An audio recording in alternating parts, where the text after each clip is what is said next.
The Cratchit's Christmas Dinner by Charles Dickens.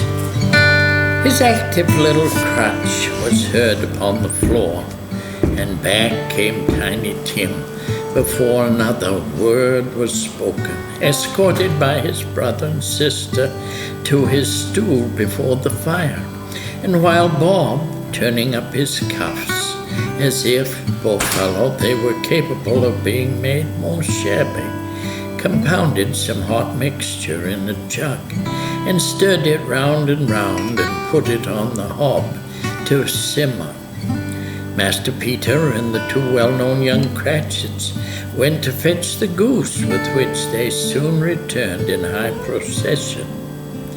Such a bustle ensued that you might have thought a goose the rarest of all birds, a feathered phenomenon to which a black swan was a matter of course, and in truth it was something very like it in that house.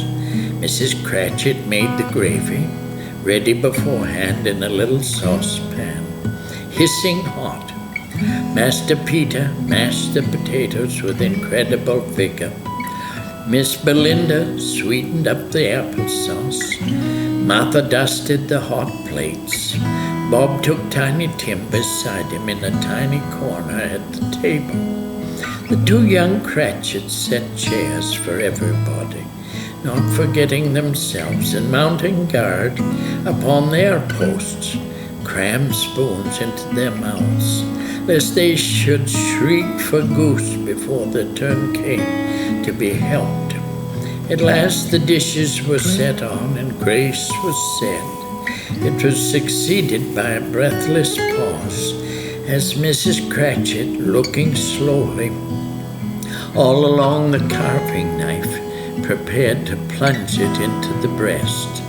But when she did, and when the long-expected gush of stuffing issued forth, one murmur of delight rose all round the board, and even Tiny Tim, excited by the two young Cratchits, beat on the table with the handle of his knife and feebly cried, "Hurrah!"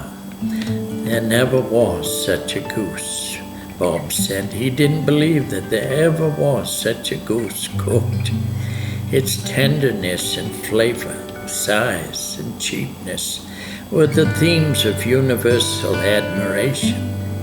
Eked out by applesauce and mashed potatoes, it was a sufficient dinner for the whole family. Indeed, as Mrs. Cratchit said, with a great delight, surveying one small atom of a bone upon the dish, they hadn't ate it at all at last.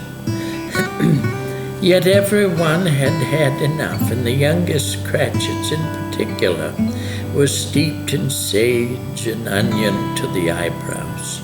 But now, the plates being changed by Miss Belinda, Mrs. Cratchit left the room alone, too nervous to bear witness, to take the pudding up and bring it in. Suppose it should not be done enough. Suppose it should break in turning out. Suppose somebody should have got over the wall of the backyard and stolen it while they were merry with goose. A supposition at which the two Cratchits became livid. All sorts of horrors were supposed. Hello! A great deal of steam. The pudding was out of the copper. A smell like a washing day. That was the cloth. A smell like an eating house and a pastry cook's next door to each other, with the laundress next door to that. That was the pudding. In half a minute, Mrs. Cratchit entered, flushed, but smilingly proudly, with the pudding like a speckled cannonball, so hard and firm. "Oh, a wonderful pudding," Bob Cratchit said, and calmly too, that he regarded it as the greatest success achieved by Mrs. Cratchit since their marriage. Mrs. Cratchit said that now the weight was off her mind. She would confess she had had her doubts about the quantity of flour, Everybody had something to say about it, but nobody said or thought it was at all a small pudding for a large family. It would have been flat heresy to do so. Any Cratchit would have blushed to hint at such a thing. At last the dinner was all done, the cloth was cleared, the hearth swept, and the fire made up. The compound in the jug was tasted and considered perfect. Apples and oranges were put upon the table, and a shovel full of chestnuts on the fire. Then all the Cratchit family drew round the hearth in what Bob Cratchit called a circle, meaning half a one. And at Bob Cratchit's elbow stood the family display of glass, 2 tumblers, and a custard cup without a handle. These held the hot stuff from the jug. However, as well as golden goblets would have done, and Bob served it out with beaming looks while the chestnuts on the fire sputtered and cracked noisily. Then Bob pronounced, "A Merry Christmas to us all, my dears.